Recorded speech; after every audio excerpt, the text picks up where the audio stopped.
at a global level and also at a national level, there is always going to be some degree of shortage as far as vaccines are concerned.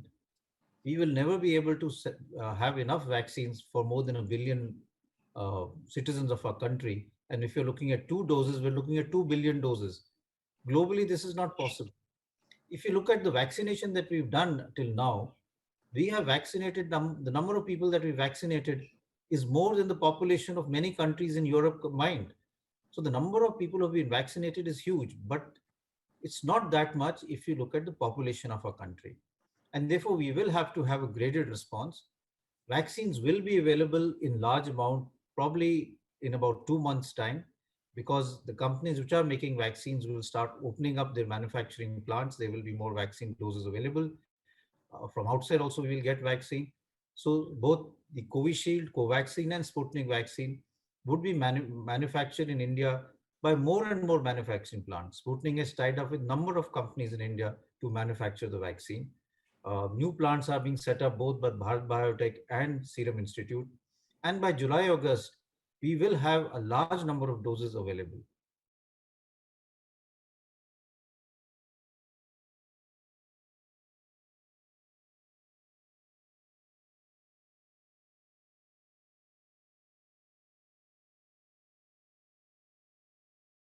This is one of the many flip-flops of the government. Earlier they said 4 to 6 weeks. Then they said 6 to 8 weeks. And then they said 8 to 10 weeks. And now they're saying 12 to 16 weeks. And on the day the government of India says 12 to 16 weeks, UK is announcing we are going back to 8 weeks, at least for people over the age of 50. I'm not competent to second guess the scientists and the medical experts, but my humble appeal to them is, please don't play the game of the government. The government is laying a trap in which scientists and medical experts will fall, and the government will pass the blame to the scientists and the medical experts. Please make up your mind what the truth is and speak the truth, irrespective of what the government wants you to say or the government says independently. The scientists and the epidemiologists and the medical experts must always speak the truth.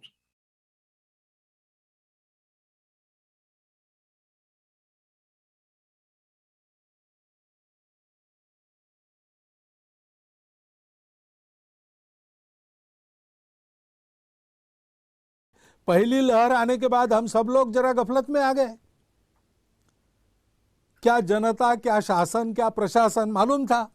Doctor लोग इशारा दे रहे थे, फिर भी थोड़े गफलत में आ गए, इसलिए यह संकट खड़ा हुआ। अब आगे तीसरे लहर की चर्चा कर रहे हैं, तो डरना है क्या उस चर्चा के कारण? डरना नहीं है।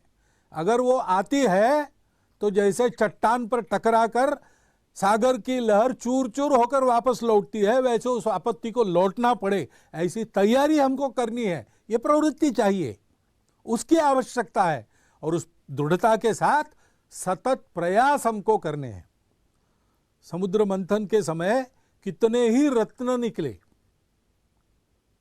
लेकिन उन रत्नों के आकर्षण से प्रयास बंद नहीं हुए, मंथन चलता रहा। हलाहल विष जैसी भीति भय उत्पन्न हुआ, लेकिन उसके कारण भी प्रयास से विरत नहीं हुए। अमृत प्राप्ति होने तक प्रयास चलते रहे।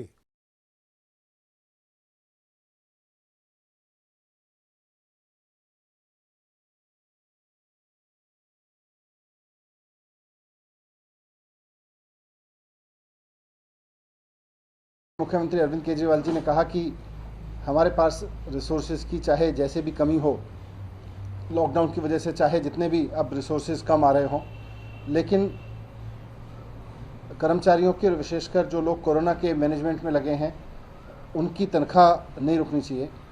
इसलिए दिल्ली सरकार ने दिल्ली नगर निगमों के लिए 1051 करोड़ रुपए की राशि जारी की है, और ये 1051 करोड़ रुपए का इस्तेमाल करके हम उम्मीद करते हैं कि दिल्ली के नगर निगम के उन कर्मचारियों को जिनकी तनख्वाह नहीं मिल पा रही है, उनकी तनख्वाह दे दी जाएगी। और ये भी उम्मीद करते हैं कि नगर निगम की जो रजीम है वो इस बात को सुनिश्चित करेगी कि ये पैसा किसी और मद में ना जाए, बल्कि सरकारी कर्मचारियों की, जो कर्मचारी कोविड के इस पेंडेमिक के समय में अपनी तनख्वाह के लिए रो रहे हैं, उनकी तनख्वाह मिले इससे। इस पैसे को वो कहीं हेराफेरी में ना लगाएं, इसको कहीं डाइवर्ट ना करें, बल्कि इस 1051 करोड़ रुपए को पूरी तरह से कर्मचारियों की तनख्वाह पे खर्च करें। इसमें ईस्ट एमसीडी को 367 करोड़ रुपए दिया गया है, नॉर्थ एमसीडी को करीब 432 और साउथ एमसीडी को करीब 251 करोड़ रुपए दिया गया है। तो इस तरह से पूरी 1051 करोड़ रुपए की राशि नगर निगम को दी जा रही है, ताकि कर्मचारियों की तनख्वाह मिल सके। मुख्यमंत्री जी अरविंद केजरीवाल जी का कहना है कि किसी भी तरह से, चाहे सरकार के पास जितने भी संसाधन कम हो, हमें कर्मचारियों की तनख्वाह का तो ध्यान रखना ही पड़ेगा।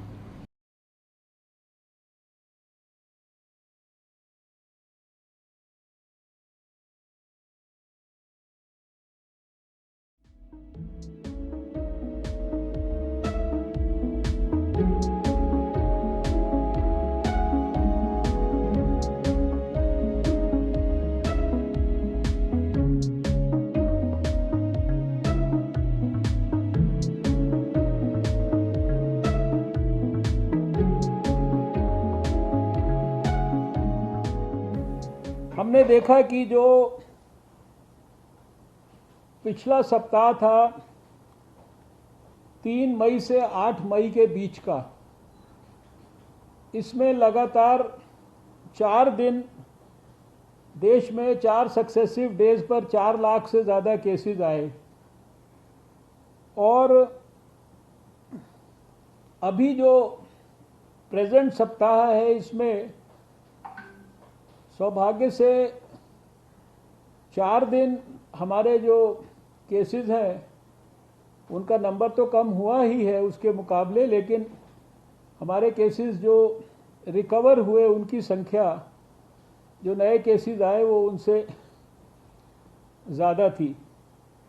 जो 30 अप्रैल और 6 मई के बीच का जो सप्ताह था, इसमें देश की पॉजिटिविटी रेट 21.3% थी, लेकिन जैसे कि थोड़ा थोड़ा हम इम्प्रूवमेंट की तरफ बढ़ रहे हैं, तो इस सप्ताह में ये घटकर 19.3% हो गई है।